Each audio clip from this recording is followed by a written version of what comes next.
ಕೆರೆಯ ದಂಡೆಯ ಮೇಲೆ ಚಿಗುರಿದ ಸಮರ್ಥ್ ಮತ್ತು ಲೀಲಾಳ ಪ್ರೀತಿ ಒಂದು ಕಡೆಯಾದರೆ, ಅತ್ತ ಅಗ್ನಿ ನಿವಾಸದಲ್ಲಿ ಈಗ ಪರೀಕ್ಷೆಯ ಕಾವು ಶುರುವಾಗಿದೆ. ಧನ್ಯಾಳಿಗೆ ಈಗ 4ನೇ ಸೆಮಿಸ್ಟರ್ ಪರೀಕ್ಷೆಗಳು ಹತ್ತಿರ ಬಂದಿವೆ. ಇತ್ತ ಅದಿತಿಗೂ 2ನೇ ಸೆಮಿಸ್ಟರ್ ಪರೀಕ್ಷೆಗಳ ಟೆನ್ಷನ್. ಇಡೀ ಅಗ್ನಿ ನಿವಾಸ ಈಗ ಒಂದು ಲೈಬ್ರರಿಯಂತೆ ಬದಲಾಗಿದೆ. ಅದಿತಿ ಪುಸ್ತಕ ಹಿಡಿದು ಧನ್ಯಾಳ ರೂಮ್ಗೆ ಬಂದು, ಅತ್ತಿಗೆ, ಈ ಸಬ್ಜೆಕ್ಟ್ ನನಗೆ ತಲೆಗೆ ಹೋಗ್ತಿಲ್ಲ. ಅಣ್ಣ ಕೇಳಿದ್ರೆ ಓದು ಅದಿತಿ ಅಂತಾನೆ ಹೊರತು ಅರ್ಥ ಮಾಡಿಸಲ್ಲ. ನೀವೇ ನನಗೆ ಟ್ಯೂಷನ್ ಹೇಳ್ಕೊಡ್ಬೇಕು. ಧನ್ಯ ನಗುತ್ತಾ ತನ್ನ ಓದಿನ ನಡುವೆಯೂ ಅದಿತಿಗೆ ಪಾಠ ಹೇಳಿಕೊಡುತ್ತಿದ್ದಳು. ಅದ್ವೈತ್ ಆಫೀಸ್ನಿಂದ ಬಂದವನೇ. ಇಬ್ಬರು ಓದಿನಲ್ಲಿ ಮುಳುಗಿರುವುದನ್ನು ನೋಡಿ ಖುಷಿ ಪಡುತ್ತಿದ್ದ. ಇಷ್ಟು ದಿನ ಜಗಳದಿಂದ ಕೂಡಿದ್ದ ಮನೆಯಲ್ಲಿ ಈಗ ಓದಿನ ಶಿಸ್ತು ಬಂದಿತ್ತು. ನರ್ಮದಾ ಫಾರ್ಮ್ ಹೌಸ್ ಘಟನೆಯ ನಂತರ ಯಾರಿಗೂ ತಿಳಿಯದಂತೆ ಮಾಯವಾಗಿದ್ದಾಳೆ.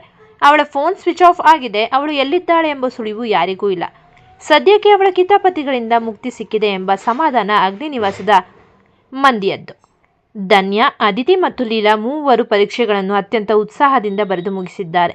ಪರೀಕ್ಷೆಯ ಒತ್ತಡದಿಂದ ಹೊರಬಂದ ಅವರಿಗೆ ಈಗ ನೆಮ್ಮದಿಯ ನಿಟ್ಟುಸಿರು. ಅದ್ವೈತ್ ಜನ್ಮದಿನಕ್ಕೆ ಧನ್ಯ ಬಹಳ ದಿನಗಳಿಂದ ಒಂದು ವಿಶೇಷ ಉಡುಗೊರೆಯನ್ನು ಸಿದ್ಧಪಡಿಸಿದ್ದಳು. ಯಾರ ಕಣ್ಣಿಗೂ ಬೀಳದಂತೆ ಬಿಡುವಿನ ಸಮಯದಲ್ಲಿ ಅವಳು ತನ್ನ ಕೈಯಾರೆ ಅದ್ವೈತ್ಗಾಗಿ ಒಂದು ಸುಂದರವಾದ ನೀಲಿ ಬಣ್ಣದ ಸ್ವೆಟರ್ ಹೆಣೆದಿದ್ದಳು. ಅದು ಕೇವಲ ಒಂದು ಸ್ವೆಟರ್ ಆಗಿರಲಿಲ್ಲ, ಅದರಲ್ಲಿ ಧನ್ಯಾಳ ಪ್ರತಿಯೊಂದು ಎಳೆಯ ಪ್ರೀತಿಯೂ ಬೆರೆತಿತ್ತು. ಮಧ್ಯರಾತ್ರಿ 12 ಗಂಟೆಯಾಗುತ್ತಿದ್ದಂತೆ ಮನೆಯವರೆಲ್ಲರೂ ಅದ್ವೈತ್ ರೂಮಿನ ಮುಂದೆ ಜಮಾಯಿಸಿದರು. ಅದ್ವೈತ್ ಕಣ್ಣು ಮುಚ್ಚಿ ಹೊರಬರುತ್ತಿದ್ದಂತೆ ಹ್ಯಾಪಿ ಬರ್ತ್ಡೇ ಅದ್ವೈತ್ ಎಂದು ಎಲ್ಲರೂ ಒಕ್ಕರಲಿನಿಂದ ಕೂಗಿದರು. ಕೇಕ್ ಕತ್ತರಿಸಿದ ನಂತರ ಧನ್ಯ ಮೆಲ್ಲನೆ ಒಂದು ಅಂದವಾಗಿ ಪ್ಯಾಕ್ ಮಾಡಿದ್ದ ಬಾಕ್ಸ್ ಅನ್ನು ಅದ್ವೈತ್ಗೆ ನೀಡಿದಳು. ಧನ್ಯ, ಇದು ನಿಮಗಾಗಿ ನಾನೇ ಕೈಯಾರೆ ಮಾಡಿದ್ದು. ಅದ್ವೈತ್ ಕುತೂಹಲದಿಂದ ಪ್ಯಾಕ್ ಬಿಡಿಸಿದಾಗ ಒಳಗಿದ್ದ ಆ ಮೃದುವಾದ ಸ್ವೆಟರ್ ಕಂಡು ದಂಗಾದನು. ಆ ಬಣ್ಣ ಅವನಿಗೆ ತುಂಬಾ ಇಷ್ಟವಾಗಿತ್ತು. ಅದ್ವೈತ್ ತುಂಬಾ ಭಾವುಕನಾಗಿ, ಧನ್ಯ, ಇದನ್ನು ನೀನೇ ಹೆಣೆದಿದ್ದ? ಎಷ್ಟು ಚೆನ್ನಾಗಿದೆ ಅಲ್ವಾ? ಮಾರ್ಕೆಟ್ನಲ್ಲಿ ಸಿಗೋ ಸಾವಿರಾರು ರೂಪಾಯಿಯ ಬ್ರ್ಯಾಂಡೆಡ್ ಬಟ್ಟೆಗಳಿಗಿಂತಲೂ ಈ ಸ್ವೆಟರ್ ನನಗೆ ತುಂಬಾ ಬೆಲೆ ಬಾಳುವಂಥದ್ದು.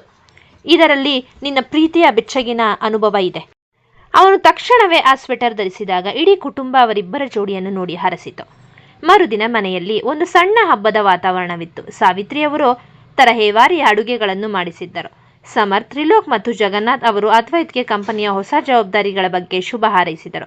ಅದಿತಿ ತಮಾಷೆ ಮಾಡುತ್ತಾ, ಅಣ್ಣ, ಇವತ್ತು ನೀನು ಪೂರ್ತಿ ದಿನ ನಮ್ಮ ಜೊತೆಯೇ ಇರಬೇಕು. ಆಫೀಸ್ ಫೈಲ್ಸ್ ಎಲ್ಲದಕ್ಕೂ ರಜೆ. ಅಂದ ಹಾಗೆ ಧನ್ಯ ಅತ್ತಿಗೆ ಹೆಣೆದಿರೋ ಸ್ವೆಟರ್ ನಿನಗೆ ಮಸ್ತಾಗಿ ಕಾಣ್ತಿದೆ. ಪಾರ್ಟಿಗೆ ಲೀಲಾ ಕೂಡ ಬಂದಿದ್ದಳು. ಸಮರ್ಥ್ ಮತ್ತು ಲೀಲಾ ಇಬ್ಬರು ದೂರದಲ್ಲಿ ನಿಂತು ಮನೆಯ ಈ ಸಂಭ್ರಮವನ್ನು ನೋಡಿ ಖುಷಿ ಪಡುತ್ತಿದ್ದರು. ಸಮರ್ಥ್, ನೋಡು ಲೀಲಾ, ನಮ್ಮ ಮನೆಯಲ್ಲಿ ಇಷ್ಟು ದಿನಗಳ ನಂತರ ಇಂತಹದ್ದೊಂದು ನಗು ಕಾಣಿಸ್ತಿದೆ. ಧನ್ಯ ಅತ್ತಿಗೆ ಬಂದ ಮೇಲೆ ಮನೆಯ ಕಳೆ ಬದಲಾಗಿದೆ. ಸಂಜೆ ಎಲ್ಲರೂ ಸೇರಿ ಹರಟೆ ಹೊಡೆಯುತ್ತಾ ಹಳೆಯ ನೆನಪುಗಳನ್ನು ಮೆಲುಕು ಹಾಕುತ್ತಾ ಕಾಲ ಕಳೆದರು. ನರ್ಮದಾ ಇಲ್ಲದ ಮನೆಯಲ್ಲಿ ಅನುಮಾನಗಳಾಗಲಿ ಅಸೂಯೆಯಾಗಲಿ ಇರಲಿಲ್ಲ. ಕೇವಲ ಪ್ರೀತಿ ಮತ್ತು ಪರಸ್ಪರ ನಂಬಿಕೆ ಅಷ್ಟೇ ಇತ್ತು. ಧನ್ಯ ಅದ್ವೈತ್ನ ಕಣ್ಣಲ್ಲಿ ಕಂಡ ತೃಪ್ತಿಯನ್ನು ನೋಡಿ ತನ್ನ ಪರೀಕ್ಷೆಯ ಎಲ್ಲ ಆಯಾಸವನ್ನು ಮರೆತಳು. ಈ ಹುಟ್ಟು ಹಬ್ಬ ಕೇವಲ ಅದ್ವೈತ್ ಬದುಕಿನ ಹೊಸ ವರ್ಷವಲ್ಲ, ಅದು ಅಗ್ನಿ ನಿವಾಸದ ಹೊಸ ಅಧ್ಯಾಯದ ಆರಂಭವಾಗಿತ್ತು. ಅದ್ವೈತ್ ಬರ್ತ್ಡೇ ಸಂಭ್ರಮದಲ್ಲಿರುವಾಗಲೇ ರಮೇಶ್ ಮತ್ತು ಕಲ್ಯಾಣಿ ಅಗ್ನಿ ನಿವಾಸಕ್ಕೆ ಬಂದಿದ್ದಾರೆ. ರಮೇಶ್ ಅವರು ತುಂಬಾ ಒಳ್ಳೆಯ ಮನುಷ್ಯ. ಅಷ್ಟೇ ಪ್ರೀತಿಯಿಂದ ಎಲ್ಲರನ್ನೂ ಕರೆಯುತ್ತಿದ್ದಾರೆ. ರಮೇಶ್, ಅದ್ವೈತ್ ಧನ್ಯ ಮದುವೆ ಆದಾಗಿನಿಂದ ನಿಮ್ಮಿಬ್ಬರನ್ನು ಮನೆಗೆ ಕರೆದು ಸರಿಯಾಗಿ ಒಂದು ದಿನ ಉಪಚರಿಸೋಕೆ ನಮಗೆ ಸಾಧ್ಯವಾಗಿಲ್ಲ. ಈಗ ಪರೀಕ್ಷೆಗಳೆಲ್ಲ ಮುಗಿದಿವೆ, ನಿಮಗೂ ರಜೆ ಇದೆ. ಅದಕ್ಕೆ ನಾವಿಬ್ಬರು ಬಂದಿರೋದು. ನೀವು 2 ದಿನ ನಮ್ಮ ಮನೆಗೆ ಬಂದು ಇರಲೇಬೇಕು. ಕಲ್ಯಾಣಿ, ಹೌದು ಧನ್ಯ, ಶ್ರೇಯಾ ಅವರಿಗೂ ರಜೆ ಇದೆ ಅಲ್ವಾ? ನೀವೆಲ್ಲರೂ ಬಂದರೆ ನಮಗೂ ಖುಷಿ. ನಾವೇ ಕೈಯಾರೆ ಅಡುಗೆ ಮಾಡಿ ನಿಮಗೆ ಬಡಿಸಬೇಕು ಅಂದುಕೊಂಡಿದ್ದೇವೆ. ಪ್ಲೀಸ್ ಬೇಡ ಅನ್ಬೇಡಿ. ರಮೇಶ್ ಅವರ ಮುಗ್ಧತೆ ಮತ್ತು ಪ್ರೀತಿಯನ್ನು ಕಂಡು ಅದ್ವೈತ್ ಮತ್ತು ಧನ್ಯ ಮರು ಮಾತನಾಡದೆ ಒಪ್ಪಿಕೊಂಡರು. ಮನೆಯಲ್ಲಿ ಎಲ್ಲರೂ ಒಟ್ಟಾಗಿ ರಮೇಶ್ ಅವರ ಮನೆಗೆ ಹೋಗಲು ಸಿದ್ಧರಾದರು. ಅದೇ ಸಮಯದಲ್ಲಿ ರಮೇಶ್ ಅವರ ಮೊದಲ ಹೆಂಡತಿ ಗಾಯತ್ರಿ ಅವರ ಮನಸ್ಸಿನಲ್ಲಿ ಬೇರೆಯದೇ ಆಲೋಚನೆ ಓಡುತ್ತಿತ್ತು. ಎಲ್ಲರೂ ಖುಷಿಯಿಂದ ಹೋಗಲು ತಯಾರಿ ನಡೆಸುತ್ತಿದ್ದರೆ ಗಾಯತ್ರಿ ಮಾತ್ರ ದೂರ ನಿಂತು ಧನ್ಯಾಳನ್ನು ನೋಡುತ್ತಿದ್ದರು. ಗಾಯತ್ರಿ ಮನದಲ್ಲೇ, ಹೇಗೋ ಮರಳು ಮಾಡಿ ಇವರನ್ನ ನಮ್ಮ ಮನೆಗೆ ಬರುವಂತೆ ಮಾಡಿದ್ದಾಯಿತು. ಧನ್ಯ ಅಲ್ಲಿಗೆ ಬಂದರೆ ಸಾಕು. ಅವಳ ಹತ್ತಿರ ಆಸ್ತಿ ವಿಷಯದ ಬಗ್ಗೆ ಮಾತಾಡೋಕೆ ಇದೇ ಸರಿಯಾದ ಸಮಯ. ಅಗ್ನಿ ನಿವಾಸದಲ್ಲಿ ಎಲ್ಲರ ಮಧ್ಯೆ ಆಸ್ತಿ ಬಗ್ಗೆ ಕೇಳೋಕೆ ಆಗುತ್ತಿರಲಿಲ್ಲ. ಈಗ ನಮ್ಮ ಮನೆಗೆ ಬಂದ ಮೇಲೆ ಧನ್ಯಾಳನ್ನು ಒಪ್ಪಿಸಿ ಆಸ್ತಿಯಲ್ಲಿ ನಮಗೆ ಬರಬೇಕಾದ ಪಾಲಿನ ಬಗ್ಗೆ ಒಂದು ನಿರ್ಧಾರ ತಗೊಳ್ಳೇಬೇಕು. ರಮೇಶ್ ಅವರು ಶುದ್ಧ ಮನಸ್ಸಿನಿಂದ ಕರೆಯುತ್ತಿದ್ದರೆ ಗಾಯತ್ರಿ ಮಾತ್ರ ಆಸ್ತಿಯ ಮೇಲೆ ಕಣ್ಣಿಟ್ಟು ಧನ್ಯಾಳ ಬರುವಿಕೆಗೆ ಕಾಯುತ್ತಿದ್ದಾರೆ. ಅಗ್ನಿ ನಿವಾಸದಲ್ಲಿ ಈಗ ಪ್ರಯಾಣದ ಸಡಗರ ಜೋರಾಗಿದೆ. ಅದ್ವೈತ್ನ ಹುಟ್ಟು ಹಬ್ಬ ಮತ್ತು ಧನ್ಯ ಆದಿತ್ಯ ಪರೀಕ್ಷೆಗಳು ಮುಗಿದ ಖುಷಿಯಲ್ಲಿ ಎಲ್ಲರೂ ರಮೇಶ್ ಮತ್ತು ಕಲ್ಯಾಣಿಯವರ ಮನೆಗೆ ಹೊರಡಲು ಸಿದ್ಧರಾಗಿದ್ದಾರೆ. ಮನೆಯ ಮುಂದೆ ಕಾರುಗಳು ಬಂದು ನಿಂತಿದ್ದವು. ಅದ್ವೈತ್ ಮತ್ತು ಧನ್ಯ ಒಂದು ಕಡೆ, ತ್ರಿಲೋಕ್ ಮತ್ತು ಶ್ರೇಯಾ ಇನ್ನೊಂದು ಕಡೆ ಬ್ಯಾಗ್ಗಳನ್ನು ಇಡುತ್ತಿದ್ದರು. ಸಮರ್ಥ್ ಮತ್ತು ಅದಿತಿ ಮಾತ್ರ ಯಾವುದೋ ಟ್ರಿಪ್ಗೆ ಹೋಗುವವರಂತೆ ಸಖತ್ ಉತ್ಸಾಹದಲ್ಲಿದ್ದರು. ಅದಿತಿ, ಬೇಗ ರೆಡಿಯಾಗಿ ಅಣ್ಣಯ್ಯ, ಮಾವನ ತೋಟದಲ್ಲಿ ಎಳ್ನೀರು ಕುಡಿಯೋಕೆ ನಾನು ಕಾಯ್ತಾ ಇದ್ದೀನಿ. ಸಮರ್ಥ್, ಹೌದು ಅಣ್ಣ, ಹೇಗೋ ತುಂಬ ದಿನಗಳ ಮೇಲೆ ನಾವೆಲ್ಲ ಒಟ್ಟಿಗೆ ಹೋಗ್ತಾ ಇದ್ದೀವಿ, ಮಜಾ ಮಾಡೋಣ. ಎಲ್ಲರೂ ಹೊರಡಲು ಸಿದ್ಧವಾದಾಗ ಸಾವಿತ್ರಿಯವರು ಮಾತ್ರ ಮನೆಯಲ್ಲೇ ಉಳಿಯಲು ನಿರ್ಧರಿಸಿದರು. ಅವರು ಎಲ್ಲರನ್ನೂ ಹತ್ತಿರ ಕರೆದು ಪ್ರೀತಿಯಿಂದ ಮಾತನಾಡಿದರು. ಸಾವಿತ್ರಿ, ಮಕ್ಕಳೇ, ನೀವು ಹೋಗಿ ಬನ್ನಿ, ಮನೆಯಲ್ಲಿ ಸ್ವಲ್ಪ ಕೆಲಸಗಳಿವೆ. ಅತ್ತ ಈ ಕಡೆ ಕೆಲವು ಧಾರ್ಮಿಕ ಕಾರ್ಯಗಳನ್ನು ಮುಗಿಸಬೇಕಾಗಿದೆ, ಹಾಗಾಗಿ ಈ ಬಾರಿ ನಾನು ಬರುವುದಿಲ್ಲ. ನೀವೆಲ್ಲರೂ ಹೋಗಿ 2 ದಿನ ಆರಾಮಾಗಿ ಇದ್ದು ಬನ್ನಿ. ಮುಂದಿನ ಸಲ ನಾವೆಲ್ಲರೂ ಹೋಗೋಣ. ಧನ್ಯಾಳಿಗೆ ಸಾವಿತ್ರಿಯವರನ್ನು ಬಿಟ್ಟು ಹೋಗಲು ಸ್ವಲ್ಪ ಬೇಜಾರಾದರೂ ಸಾವಿತ್ರಿಯವರು ಅವಳನ್ನು ಸಮಾಧಾನ ಪಡಿಸಿದರು. ಧನ್ಯ ಮಗಳೇ, ಅದ್ವೈತು ಚೆನ್ನಾಗಿ ನೋಡ್ಕೋ, ನಿನ್ನ ತಂದೆ ತಾಯಿ ಜೊತೆ ಸಮಯ ಕಳೆದು ಬಾ ಎಂದು ಹರಸಿದರು. ಸಾವಿತ್ರಿಯವರಿಗೆ ನಮಸ್ಕರಿಸಿ ಎಲ್ಲರೂ ಕಾರು ಹತ್ತಿದ್ದರು. ಅದ್ವೈತ್ ಡ್ರೈವಿಂಗ್ ಸೀಟ್ನಲ್ಲಿ ಕುಳಿತರೆ ಪಕ್ಕದಲ್ಲಿ ಧನ್ಯ ಅವಳು ಹೆಣೆದ ಆ ನೀಲಿ ಸ್ವೆಟರ್ ಅನ್ನು ಕೈಯಲ್ಲಿ ಹಿಡಿದು ಕುಳಿತಿದ್ದಳು. ತ್ರಿಲೋಕ್, ಶ್ರೇಯಾ ಮತ್ತು ಸಮರ್ಥ್, ಅದಿತಿ ಹಿಂದಿನ ಕಾರಿನಲ್ಲಿ ಮಜಾ ಮಾಡುತ್ತಾ ಹೊರಟರು. ಅಗ್ನಿನಿವಾಸದ ಗೇಟಿನಿಂದ ಕಾರು ಹೊರಬರುತ್ತಿದ್ದಂತೆ ಎಲ್ಲರ ಮುಖದಲ್ಲೂ ಒಂದು ಹೊಸ ಚೈತನ್ಯವಿತ್ತು.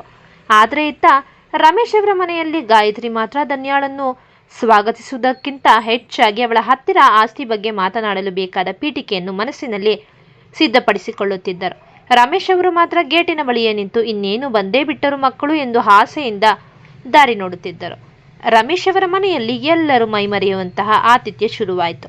ಹಳ್ಳಿಯ ಸೊಗಡಿನ ಆ ಹಳೆ ಮಾದರಿಯ ದೊಡ್ಡ ಮನೆ, ಸುತ್ತಲೂ ಹಸಿರಿನಿಂದ ಕೂಡಿದ ತೆಂಗು, ಅಡಿಕೆ ತೋಟಗಳು ಎಲ್ಲರಿಗೂ ಒಂದು ಹೊಸ ಜಗತ್ತಿಗೆ ಅನುಭವ ನೀಡುತ್ತಿತ್ತು.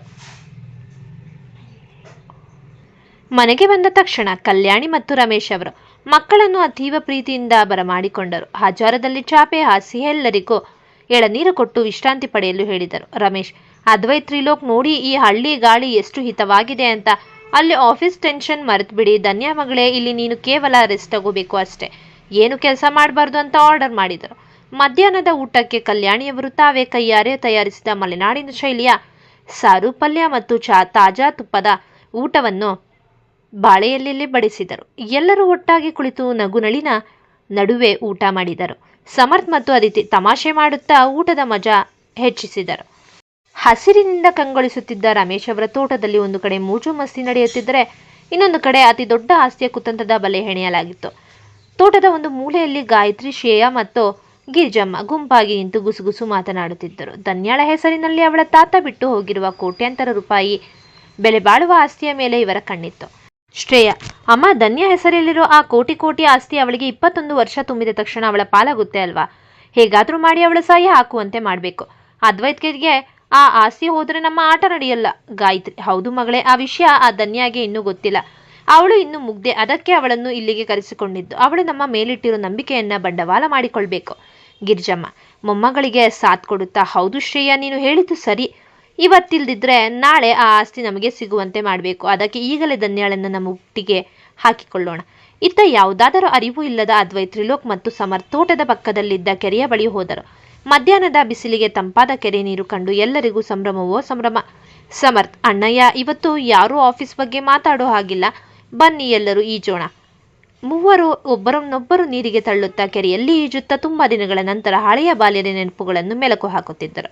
ಅವರ ನಗು ಮತ್ತು ನೀರಿನ ಅಲೆಗಳ ಸದ್ದು ಇಡೀ ತೋಟದಲ್ಲಿ ಪ್ರತಿಧ್ವನಿಸುತ್ತಿತ್ತು. ಧನ್ಯ, ಅದಿತಿ ಮತ್ತು ಶ್ರೇಯಾ ಕೆರೆಯ ದಡದಲ್ಲಿ ನಿಂತು ಅವರ ಮೋಜನ್ನು ನೋಡುತ್ತಿದ್ದರು. ಧನ್ಯ ತನ್ನ ಗಂಡ ಅದ್ವೈತ್ ಖುಷಿಯಾಗಿರುವುದನ್ನು ಕಂಡು ಮಂದಹಾಸ ಬೀರುತ್ತಿದ್ದಳು.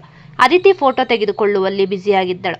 ಇದೇ ಸಮಯಕ್ಕಾಗಿ ಕಾಯುತ್ತಿದ್ದ ಶ್ರೇಯಾ ಧನ್ಯಳ ಹತ್ತಿರ ಮೆಲ್ಲಗೆ ಸರಿದಳು. ಧನ್ಯ ಕೆರೆಯ ಅಂಚಿನಲ್ಲಿ ನಿಂತು ನೀರನ್ನು ನೋಡುತ್ತಿದ್ದಾಗ ಶ್ರೇಯಾ ಯಾರಿಗೂ ತಿಳಿಯದಂತೆ ಅವಳನ್ನು ನೀರಿಗೆ ತಳ್ಳಿದಳು. ಅಮ್ಮ ಎಂದು ಕಿರುಚುತ್ತಾ ಧನ್ಯ ನೀರಿಗೆ ಬಿದ್ದಳು. ತಕ್ಷಣ ಅದ್ವೈತ್ ಮತ್ತು ತ್ರಿಲೋಕ್ ಗಾಬರಿಯಿಂದ ಆ ಕಡೆ ನೋಡಿದರು.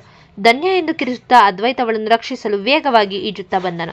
ಶ್ರೇಯಾ ಮಾತ್ರ ಏನು ತಿಳಿಯದವಳಂತೆ, ಅಯ್ಯೋ ಧನ್ಯ ಕಾಲು ಜಾರಿ ಬಿದ್ದಳೋ ಎಂದು ನಾಟಕವಾಡಲು ಶುರು ಮಾಡಿದಳು. ದೂರದಿಂದಲೇ ನರ್ಮದಾ ಈ ದೃಶ್ಯವನ್ನು ನೋಡಿ ವಿಕೃತವಾಗಿ ನಗುತ್ತಿದ್ದಳು. ಶ್ರೇಯಾಳ ಈ ಸಣ್ಣ ಕಿಡಿ ಮುಂದೆ ದೊಡ್ಡ ಬೆಂಕಿಯಾಗಲಿದೆ ಎಂಬುದು ಅವಳಿಗೆ ತಿಳಿದಿತ್ತು.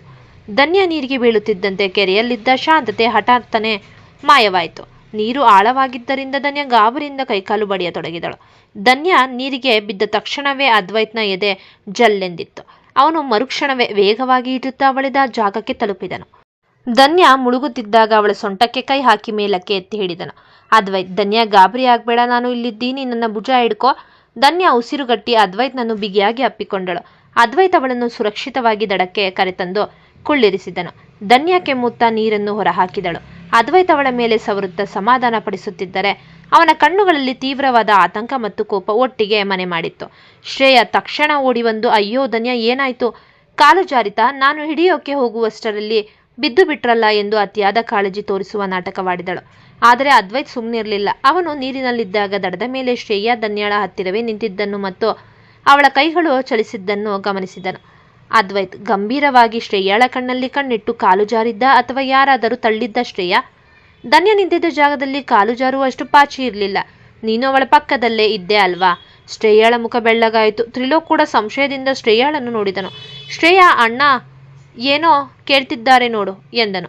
ಶ್ರೇಯ ತಡಬಡಾಯಿಸುತ್ತಾ, ಇಲ್ಲ ಅಣ್ಣಯ್ಯ, ನಾನು ಧನ್ಯ ಕೆಳಗೆ ನೋಡ್ತಿದ್ದಾಗ ಸುಧಾರಿಸಿಕೊಳ್ಳೋಕೆ ಹೋದೆ ಅಷ್ಟೆ ಎಂದು ಸುಳ್ಳು ಹೇಳಿ ಅಲ್ಲಿಂದ ಜಾರಿಕೊಂಡಳು. ಬಟ್ಟೆ ಬದಲಾಯಿಸಿ ಧನ್ಯ ವಿಶ್ರಾಂತಿ ಪಡೆಯುತ್ತಿದ್ದಾಗ ಗಾಯತ್ರಿ ಮತ್ತು ಗಿರಿಜಮ್ಮ ಅವಳನ್ನು ಮಾತನಾಡಿಸಲು ಬಂದರು. ಅದ್ವೈತ ಸಮಯದಲ್ಲಿ ತ್ರಿಲೋಕ್ ಜೊತೆ ಹೊರಗೆ ಹೋದದ್ದನ್ನು ಗಮನಿಸಿದ ಗಾಯತ್ರಿ ಧನ್ಯ ಮುಗ್ಧತೆಯನ್ನು ಬಳಸಿಕೊಳ್ಳಲು ಮುಂದಾದರು. ಗಾಯತ್ರಿ, ಧನ್ಯ ಮಗಳೇ, ನಿನ್ನ ಪ್ರಾಣಕ್ಕೆ ಏನಾದರೂ ಆಗಿದ್ರೆ ಆ ಕೋಟಿ ಕೋಟಿ ಆಸ್ತಿ ಯಾರ ಪಾಲಾಗುತ್ತಿತ್ತು ಹೇಳು? ನಿನ್ನ ತಾತ ನಿನ್ನ ಹೆಸರಲ್ಲಿ ಬರೆದಿರೋ ಆಸ್ತಿಯ ಬಗ್ಗೆ ನಿನಗೆ ಕವಲತ್ತು ಇದೆಯಾ? ಧನ್ಯ, ಆಸ್ತಿಯ? ನನ್ನ ಹೆಸರಲ್ಲ. ನೀವು ಯಾವುದರ ಬಗ್ಗೆ ಮಾತನಾಡ್ತಿದ್ದೀರಾ ದೊಡ್ಡಮ್ಮ? ನನಗೆ ತಾತ ಆಸ್ತಿ ಬಿಟ್ಟು ಹೋಗಿದ್ದಾರೆ ಅನ್ನೋದೇ ಗೊತ್ತಿಲ್ವಲ್ಲ.